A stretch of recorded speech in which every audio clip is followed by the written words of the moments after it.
All right. Assalamu alaikum, Imam Khalid. Wa Another week. How alaikum you doing? salam. Alhamdulillah, I'm doing fine. How are you?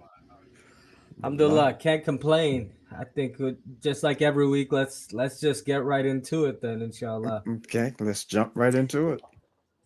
So one of the things earlier today, I was thinking about a couple things. I was reflecting on one of the speeches that you gave. I'm not sure if you remember.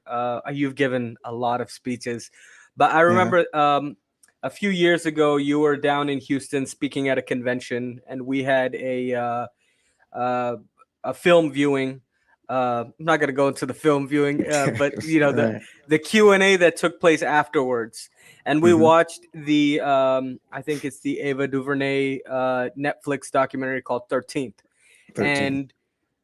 and it's a Islamic convention, and I think overall the response was positive. People wanted to know what can we do about this stuff, and then I remember there was a brother that said, and I don't remember his ethnic background, but he was not African American, and he said, "Why is it that whenever we talk about oppression, whenever we talk about this stuff, we always have to talk about African Americans?" And I remember that you responded by not just that day, but the next day. Your response carried over into a speech the next day, and you spoke about the Indo-Pak community and the Islam that came out of there, and you said, I claim that as my history. And then you spoke about the Arab world, and you said, I claim that as my history. And then you spoke about the African American Muslim community, and then you asked, do you claim this as your history? So I want to know that between 1972 and 2023, how is that? How has your uh, identity as a member of the global Muslim Ummah? How was that in the beginning in 1972? What impact did that have on you, and how has that kind of evolved, or has it stayed the same? How's that developed? That's a very good question. Actually, I could never forget that Houston convention because of the showing of the movie 13 there. There was some risque scenes and some coarse language in there. And it was authentic. I mean, it was very good. I remember one of the brothers who was uh, unjustly incarcerated at that time. His aunt was very articulate, but she also was keeping it real with her language and what she felt about that incarceration. So yeah, that was a momentous moment. So all you had to say was 13, and I can immediately remember that particular occasion. Um, but I was very, alhamdulillah, and I thank Allah, I was very fortunate to be a member of the organization that I was a part of, the Islamic Party in North America, uh, as particularly as it relates to the global Islamic movement. Because from my earliest days as a member of the Islamic Party, I can remember a number of individuals visiting the headquarters of the Islamic Party in Washington, D.C., who were actually members and leaders in the global Muslim movement worldwide, particularly in Bangladesh, particularly in Pakistan. These were the initial figures that I met at a very early stage of my practice of Islam and my work in the Islamic Party. So my exposure to the global Islamic movement was early on. We had brothers who were not necessarily leaders in the Quantum Muslimin, but one in particular who I think I may have mentioned before, he actually translated from Arabic to English a number of works that we couldn't access at the time because they were written in Arabic by Hassan al-Banna and Said Qutb and others who were members of the Ikhwan Muslimin out of Egypt. So the global Islamic movement was something that I internalized as being a part of my practice of Islam. And I looked at the work that we were doing emanating from the African American community as being that branch of the Islamic movement in this part of the world, that we weren't just isolated Black folks who disconnected to the global Islamic movement. And I thank Allah to have had that early on experience. And one of the other thing that came to mind was also that when Malcolm X got exposure to, when he left the states, and I think he also met some folks in the United States, some brothers from Africa, and when we read his autobiography and those his travels, when he goes to Nigeria and the Muslim Students Association gives him the Yoruba name Omowale, the son who's returned home, and he goes to Ghana and all these places and the Middle East. Uh, what significance what did was Malcolm obviously he had a uh, adoration for the theology, and he made that very clear. But what role did this um, being a member of a global Muslim Brotherhood, like what impact did that have on him? I'm asking you as our resident Malcolm expert. Actually, Malcolm and a number of people don't realize that Malcolm actually went into the Muslim and African world, Muslim majority and African world in 1959 as a representative of Elijah Muhammad. And his purpose at that time was to go there in 1959 to lay the groundwork for Elijah Muhammad performing the Hajj. And it was at this time that Malcolm was meeting people from the global uh, Muslim world and Islamic movement as early as 1959. But he had such a commitment and attachment to the teachings of Elijah Muhammad and the Nation of Islam that he did not move away from those teachings until formally until 1964. But the seed was planted with Malcolm about Islam as something much bigger than what was being taught all the way back then.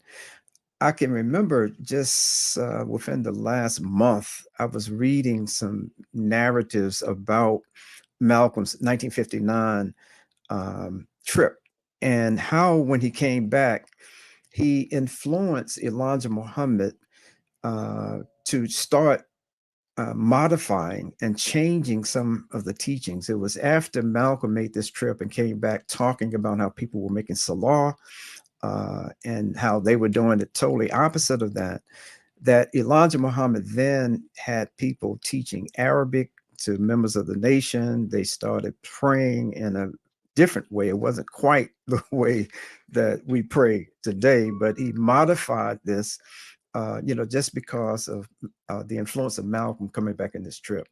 Now, when Malcolm in 1964 performed the Hajj, oh, and you made a point too about some African brothers who, when Malcolm was in the Nation of Islam, were influencing him about what was considered true Islam, what is considered true Islam, or just Orthodox Islam, and not the teachings of Elijah.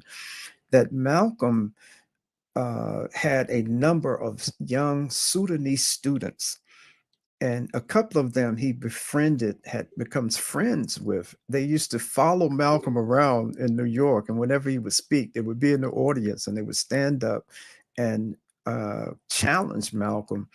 Malcolm had private conversations with these individuals. They passed on literature to him.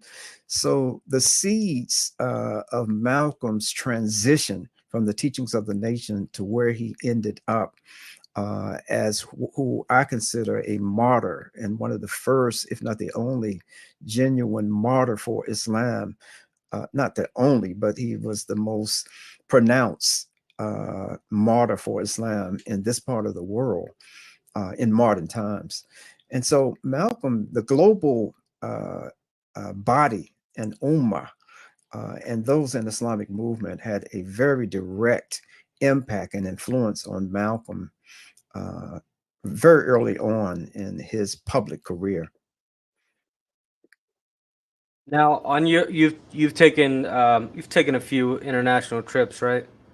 You've got I think I have had a passport for a while and used it a few gone to times. Yes. gone to Canada a couple times. Yeah, that's right. So That's right.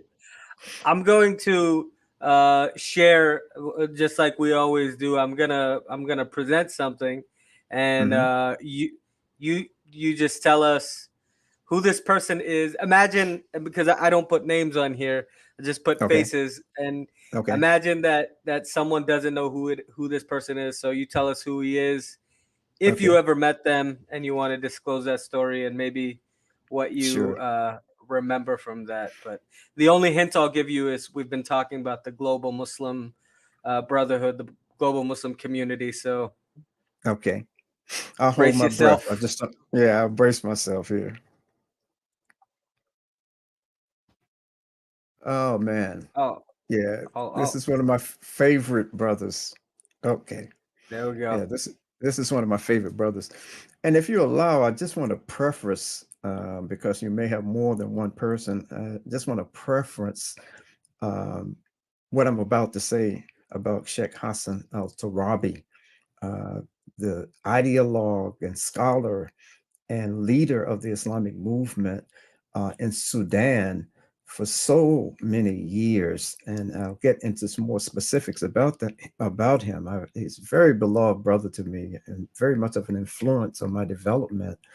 Um, but I want to just preface comments about him in saying that sometimes I feel like the reference may be a little movie reference may be a little dated for younger people, but I feel like the Muslim Forrest Gump, that Allah subhanahu wa ta'ala has allowed me to pop up in circumstances and situations internationally where I never could have conceived or even dreamed about the degree of travel that Allah has allowed me to have over the years. And even more impactful, it's not just the travel, but meeting individuals like Sheikh Hassan al Turabi. I met Sheikh Hassan in 19, let me see, wow. Yeah, and thank you for the prompt. Yeah, I met him in 1996. At that particular time, I was a member of the Islamic Circle of North America, of ICNA. I was the editor in chief of the magazine, Message Magazine, and the Emir of the Islamic Party at that time, Dr. Muhammad Yunus, had been invited to attend a session of the Rukn, a membership conference for the members of Jamaat Islami in Bangladesh. And Dr. Yunus had other engagements. He had other things that he had to take care of here in the States. And so he asked me, did I want to go? And I said, of course, I want to go. So I went to this particular event. And while I was there, I met a number of people. Sheikh Hassan was not there. I met a number of Islamic movement figures who were attending this particular event by invitation. But I did meet the governor, and I can't remember his name now. I met the governor of uh, of Darfur in Western Sudan in 1996, and he extended an invitation to me to come to Sudan. I would be a guest of the government, and of course, I accepted that invitation, and it was there in 1996 as a guest of the Sudanese government that I met Sheikh Hassan, a very brilliant, uh, worldly uh, intellectual. He was, as I said, I was just overwhelmed by meeting Hassan Tarabi because of his just world global view of things. I mean, he could talk to anyone about any subject. He wasn't just limited to events in Sudan. You know, we were talking about U.S. Events and things like that. He was asking me about the Nation of Islam and Louis Farrakhan, and I gave him information that I thought was enlightening to him because he didn't know that Farrakhan was still promoting the idea that Elijah Muhammad was a prophet to the black people, and that Allah appeared in the form of this man, Fard Muhammad. And so he was amazed by this. He did not know that because he said Farrakhan had come to Sudan and given a very different um, explanation about it. Now, Hassan Tarabi also was, uh, and it's not necessarily after all of these years something that people would look at favorably now, but Hassan Tarabi, as the leader of the Islamic movement there in Sudan, handpicked Bashir. Uh, I've forgotten Bashir's whole name. Omar, I think it is Bashir Omar, who became the ruler of Sudan. And when I was there, Hassan Tarabi was actually at this time he was the Speaker of the House. But everyone in the country and everyone that I met during my days there knew that every decision, major decision, was decided by a governmental decision and direction was decided by Hassan Tarabi. And it's not to say that Bashir was just a puppet, but Tarabi was the man behind the throne. Unfortunately, in the West, in the United States in particular, he's not his work, his philosophy, his ideas were not that well known. And let me just give one other little thing about Hassan Tarabi. Uh, I I had a cassette tape of the lecture that Hassan Tarabi gave at one of the ISNA conventions before I'd actually met him in '96. And to be quite honest, I played that cassette so much that I was like wearing it out. It couldn't stand, and I was so impressed by his analysis of the Muslim community in the United States and the Muslim community in the West. He was educated in France. He came up through, of course, the Sudanese educational system, but he was educated in France. He was a very global minded person. And I just can't say enough about him and the influence that he had on me personally as it relates to the global Islamic movement. One thing I'm always curious of, like I've seen you interact with um, African American imams here in the U.S. I've seen when you and Imam Siraj see each other, and several others. Uh, what was the brotherhood like when you met this man? Obviously, you're from two different parts of the world.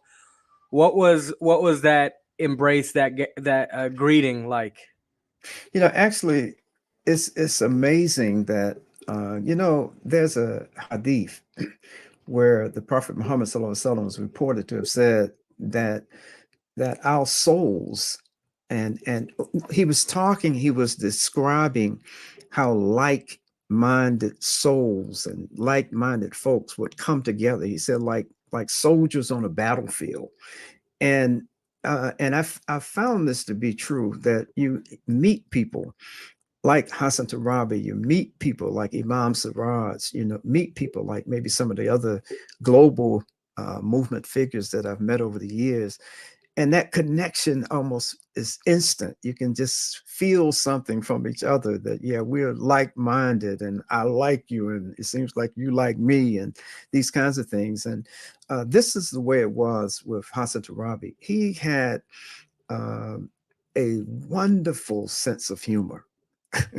He was just very, very, um, with the weightiness that was on his shoulders, uh, governmental and just movement responsibilities and the direction that he was trying to give an entire nation. He had a tremendous sense of humor, and I can always appreciate someone who has a sense of humor, because I've been accused of at times of having a sense of humor myself. But yeah, so there was an immediate attraction, and I just couldn't get enough of the limited time that I had to be with Sheikh Hassan. MashaAllah. Now, you referenced your visit to Bangladesh, where I Hmm. believe you met this man. Can you tell us about who this man is? May Yes, Allah have mercy on both of them, because I, they've I mean, passed. I mean, But can I you tell mean, us who this man is, and how that meeting went, and if you guys went and got to see Bangladesh, how that went. Yep, yep. This is Qazi Hussein Ahmed, who was the Amir of Jamaat Islami Pakistan for a number of years. I can't recall how long he was in that position, but for a number of years, uh, Qazi Hussein was the leader of Jamaat Islami Pakistan. I also met um, Qazi Hussein Ahmed at this Rukun conference in Bangladesh. And it's very interesting how we first connected. We were just, I think it was over a meal, and a lot of us were sitting around eating a meal, uh, a lot of us there, and we struck up a conversation, and he would ask me where was I from and all that, and we started talking, and Islamic Party in North America came up, and he was familiar with Islamic Party, and I was familiar with uh, the Jamaat Islami, of course, and many of the figures, outstanding figures of Jamaat. And so we had an excellent conversation. And Qazi Hussein actually, like the governor of Darfur, actually invited me to come to Pakistan and be his guest and hang out with him and members of Jamaat Islami Pakistan, for a few days or as long as I wanted to be there. And actually, he gave me this invitation before I got the invitation to go to Sudan. And I felt at that particular time that there would be time for me to get to Pakistan, but I just didn't know if I would ever get this invitation uh, with at not at my expense to be able to go to Sudan. So I respectfully, after I got the invitation, I told Qazi Hussein that I have this invitation to go to Sudan, and I think I'll go there. But inshallah, you'll see me. And inshallah, he didn't. It was Allah's will that I didn't make it to Pakistan, and I didn't see him again after this time. But we spent a lot of time together after sessions, just talking, but also after the overall conference was over. And I just want to add too that I had the opportunity to speak at this particular conference. It was unlike anything that any place, any venue I'd spoken before or since. I mean, there were like maybe 50,000 people or something. It was just mind boggling the number of people who were there. So after the conference was over, uh, Qazi Hussein Ahmed and I both wanted to see Bangladesh, not just the conference hall where we had these days of discussion and just listening to the discussion about Jamaat Islami Bangladesh and what was going on, but also uh, he and I both wanted to see the countryside. We wanted to get out of Dhaka, and we wanted to see um, some of these other places. And so we got a driver. A driver was assigned to us, and this driver took us deep into the countryside. I mean, very deep into the countryside. As we were going out of the car, nice roads and everything. By the time we start getting to the areas for the villages, it was like you're riding on look like a built up mud hill or something, and there's rice paddies and water on both sides, and the thing was so narrow that you couldn't, if a vehicle was coming in one direction, you couldn't both pass at the same time. You had to find an area where you could pull to the side and not fall over into the water. And our particular driver, Qazi Hussein, started scolding him about first slow down, and then the other thing, why are you driving so close to the edge here? Don't you see what just a couple of feet away? And so and so the brother ended up who was driving the car slipped off of the mud hill that we were riding on, And when, it seemed like it was just going to flip over, and had it tipped over, it would have literally, and Allah knows best, flipped over on the top. The top would have been submerged in the water. And so at that moment, I said, now I'm saying to myself, and I didn't express it out loud, but I'm saying to myself, I mean, oh Allah, don't let me die out here in nowhere's land in Bangladesh, in a rice field filled with water. It's nothing but water, submerging all of this rice stuff. And alhamdulillah, a guy came by who was in I can't remember whether it was an ox, a cow, or something that was pulling this cart, and it was loaded with jute and this type of wood. And he helped pull the car back up and help get us out of the vehicle without the thing tipping over and this kind of thing. So, but interestingly enough, uh, I add that on to one of the unique experiences, but I really, um, even after I told Qazi Hussein that I had chosen to go to Sudan, and inshallah, I have an opportunity to come to Pakistan and spend some time with him. Interestingly enough, to me, he said that's a good, suggestion. I think you're making the right choice to go there. The invitation is there. Go there, and then you'll have the opportunity to come to Pakistan. And, but he was another uh, coming um, to have someone like Maulana Abu Allah Maududi as the founder and the um, inspirational force for the work of Jamaat Islami to come behind, and I've forgotten in what sequence he was Amir after Maulana Maududi. I know he was not the He was the person third. direct. He was the third. That's right. I know it was a person between him and Maulana Maududi, but to come in that line of succession had to be just a tremendous weight in itself. I mean, how do you assume the position of someone like Maulana Maududi, and who founded this tremendous organization that till this day is still functioning? But but in his own right, I was saying all this to say that with all of the challenges that he faced in coming after Maulana Maududi, he was a man unto himself. I mean, he was able to grab the horns of leadership and advance the work of the Jamaat. And I thank Allah for having met him, and not just meeting him in just a singular conversation, or just meeting him like Muammar Gaddafi, shaking his hand and just pleasantries.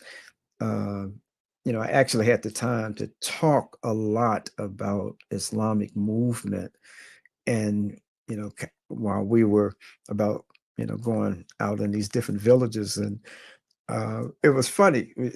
Share one other little story.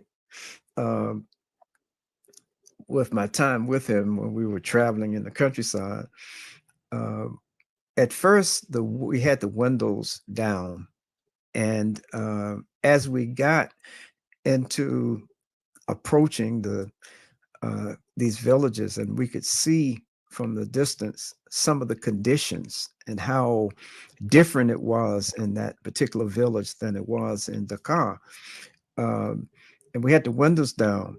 And I was thinking the whole time as we approached and got closer and closer and passing by on this little dirt road, man, I wish he would roll up the windows and cut the air conditioner on, because I was, kind of afraid of not having the immune system that could handle certain kinds of diseases and everything else. And what we were seeing was a level of poverty that I had never seen in my life. I mean, I have been and experienced a lot of impoverished areas, in my lifetime. in the United States, in particular when I was union organizing in deep South states and Alabama and Mississippi and things like that. But I had never seen the kind of poverty that was there.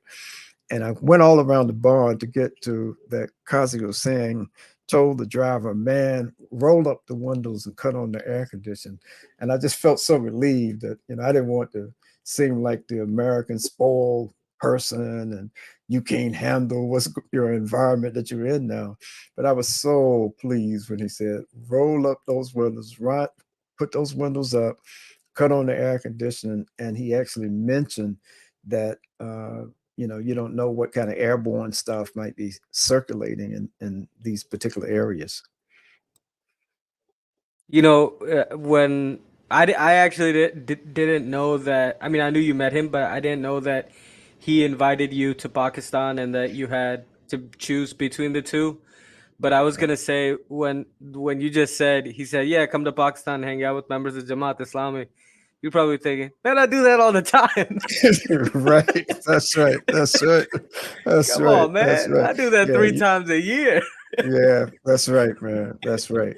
Yeah, and Sudan was a unique experience for me in every aspect of the word. Fortunately, I had been able to go to Sudan on two different occasions.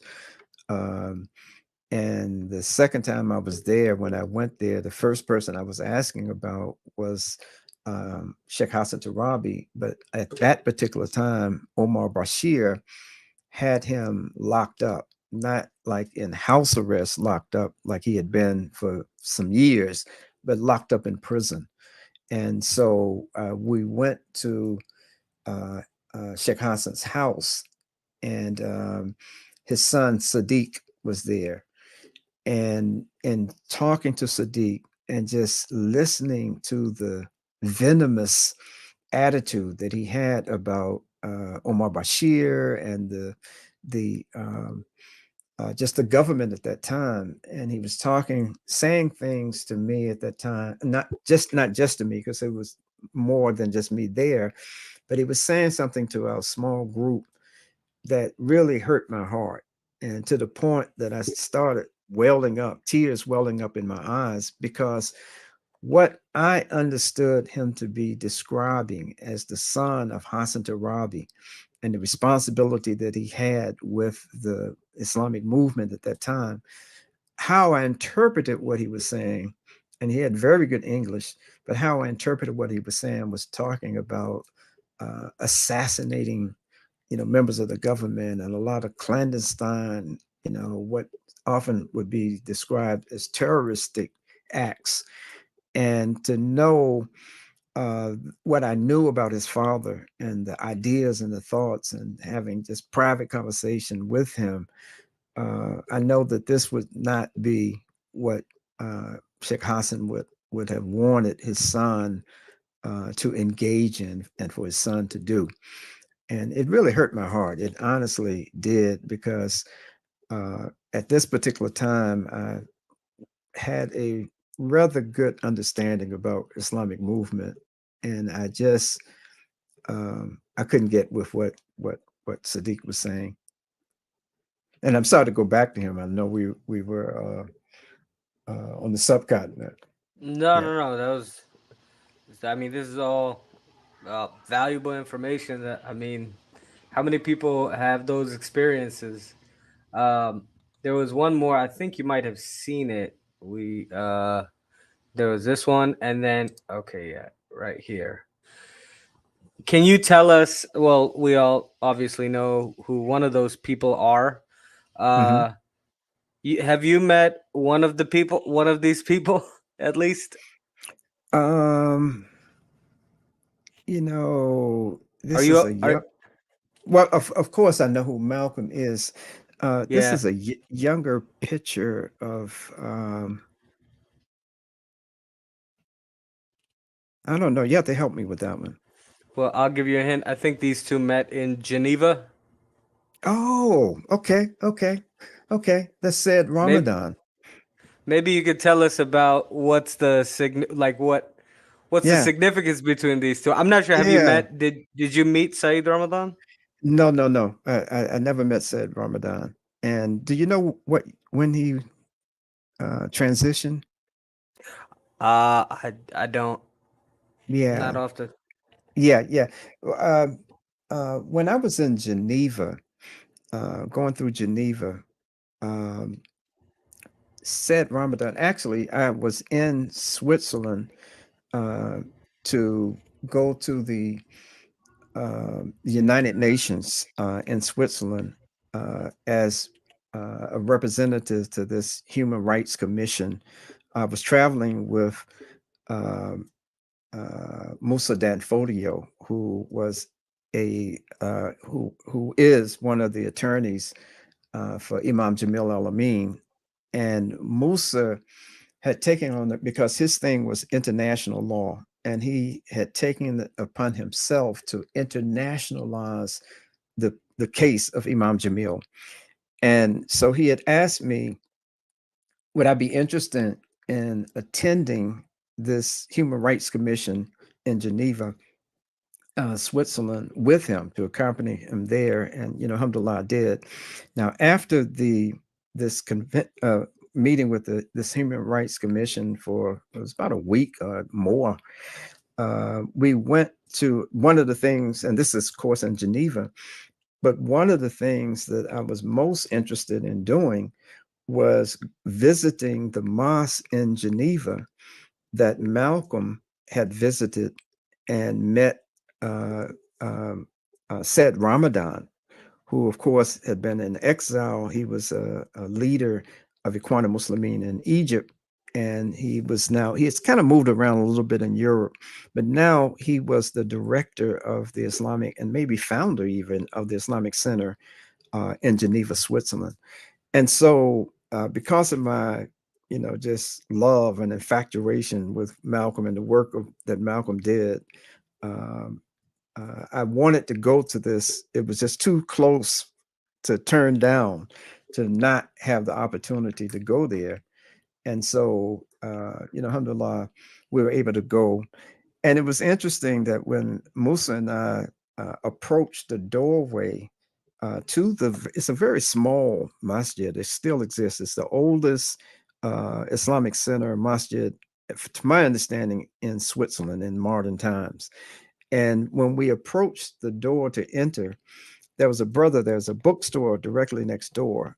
And there was a brother when he came out and he thought, you know, his door for his business was open. He may have heard Musa and I talking before we were about to go in. And so he picked up probably on my southern drawl. And so he said, "Oh, nobody can talk like that except for somebody from the southern US." So when he came out, he said, "Let me give you, you're going into the center." And we said, "Yeah." He said, "Let me give you a little bit of history." And he started telling me about how in 1965, on Malcolm's last overseas trip, he stopped in Geneva before coming back to New York and coming back to the United States. And said Ramadan had given Malcolm questions. I think it was, well, I know it was 9 questions, and asked that he answer these questions. And Malcolm didn't have the time because of flight and everything to, do the oral responses.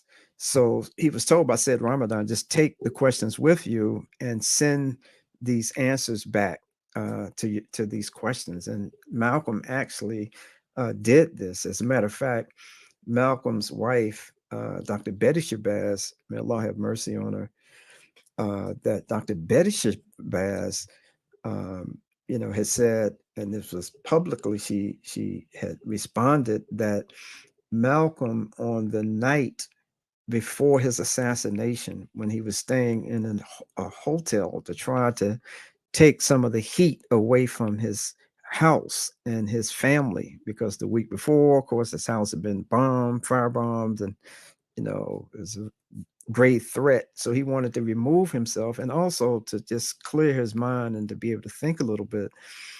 And so Betty said that that night, his last night in this world, he was finishing questions that said Ramadan had given him. And those questions were very good. It was very insightful questions. One in particular just is always stuck in my mind, and I've shared part of that response in answering some questions. And not to go through the whole thing, but said Ramadan was asking Malcolm that you're such a worldly person, you're such a smart guy, you know that Islam is not about just one group of people. So how is it, why is it, and how is it that you continue to emphasize the condition of Black people? And it kind of dovetails into something that you asked at the very beginning of this discussion. How why are you still doing this when this is a global movement and you're not in the nation anymore? And in brief, Malcolm in brief responded that that he's like a good farmer.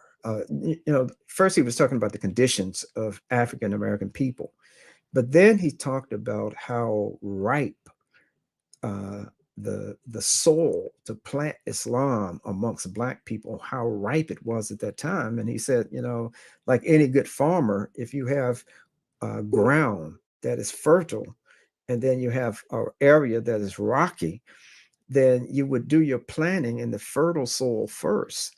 And then when you have time, then you would start working on these rocks and try to get all these rocks out and have to do much more work. But he was saying that the Black community in the United States is open and ready and waiting for Islam. And that was has been proved to be the fact. And I think sometimes we look that there are many Muslims in this country today who look at the African American community and its uh, kinship historically, as well as it's our propensity to embrace Islam as a liberating force in our lives on every level is underestimated. And we just look at like many Muslims look at the Black community, oh, well, that was historical, that was history. That's why so many people became, from the African American community, became Muslim. But in my humble estimation, that is nowhere close to the case. I mean, sure, it was a different time and different conditions in the society, but the same conditions of Black folks, for the most part, remains as it's being played out with this Trumpism and like the new civil war, not new civil war, it's never ended, but the civil war seems like it's coming to a head in this particular country right now. That Malcolm was very, uh, in few words, it was a very brilliant response.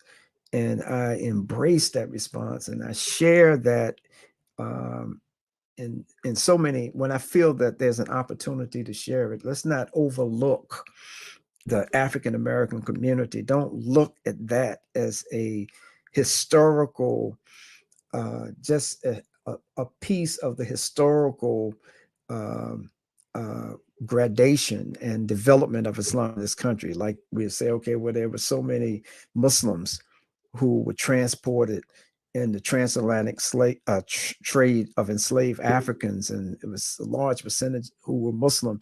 And we look at that as a disconnected piece of Islamic history and Muslim history in this country.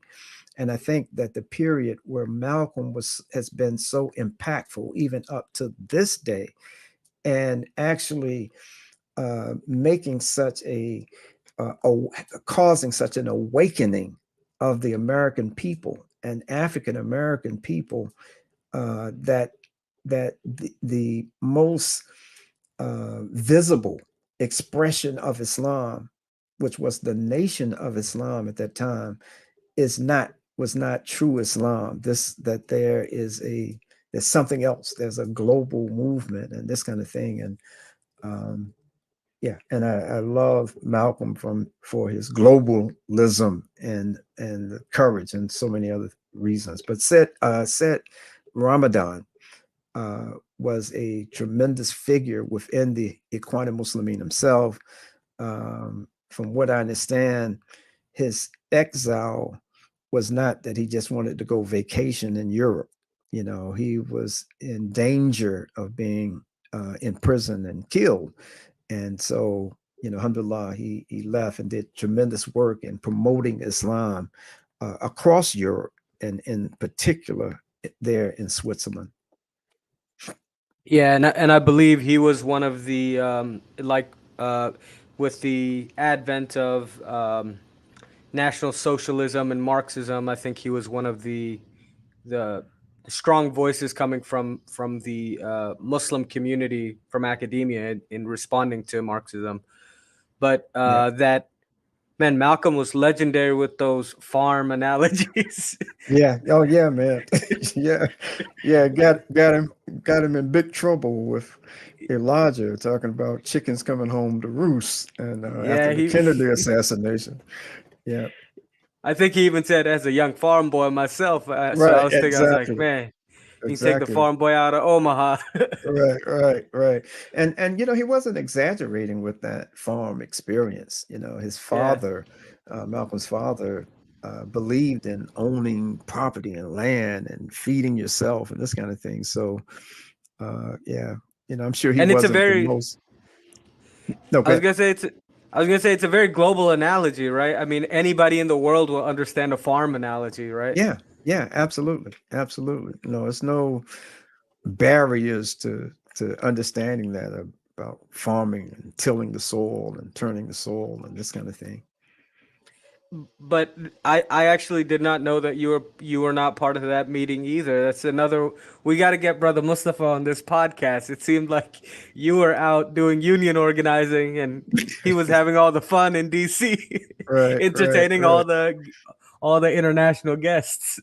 Yeah, yeah. See, there were different timings on that. Uh, I was down in doing union organizing um, after I had left Islamic Party, and said Ramadan came to visit the Islamic Party headquarters um, in the early '70s, and so I'm running around in the late '70s after I had resigned from the Islamic Party. So Brother Mustafa actually met him in the early Yeah, '70s. Yeah. yeah. We So got I to was get him on. running around doing dawah and other kinds of stuff in the Yeah, streets. yeah, Yeah, yeah. when that happened. Yeah, Yeah. but I mean that story of you almost dying in a rice paddy field with Qazi Hussein Ahmed. I mean, I was gonna say, yeah, it's not a great way to go, but you would go with great company. Right, absolutely, man. And maybe just my being in his company, would help me. Maybe you could say something good for me. But yeah, it was, it's another experience that I cherish.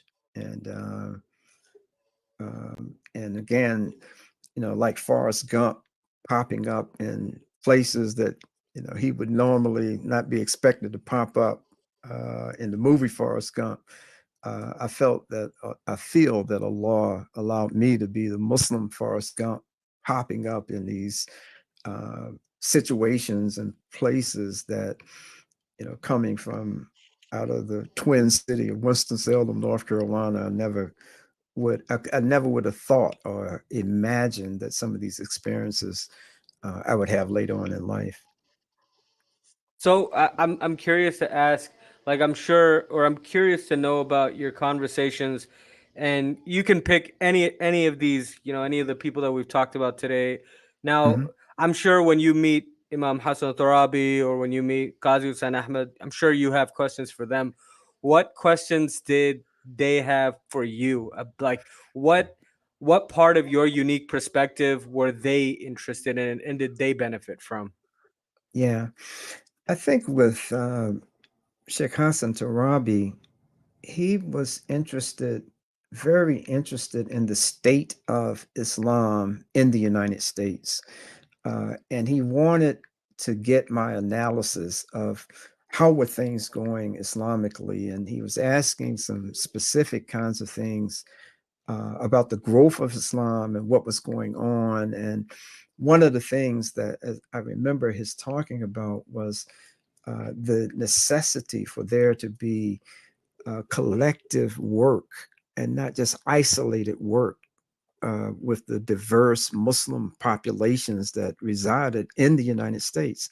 And, and I don't think he was just saying certain things because I'm African American, but he talked about the importance of the role of the indigenous population in this country, as he characterized, and he wasn't using indigenous, and I may have used the term indigenous, but he was talking about, folks who've been here from the beginning, from the start of this land, African American people, or people of African descent.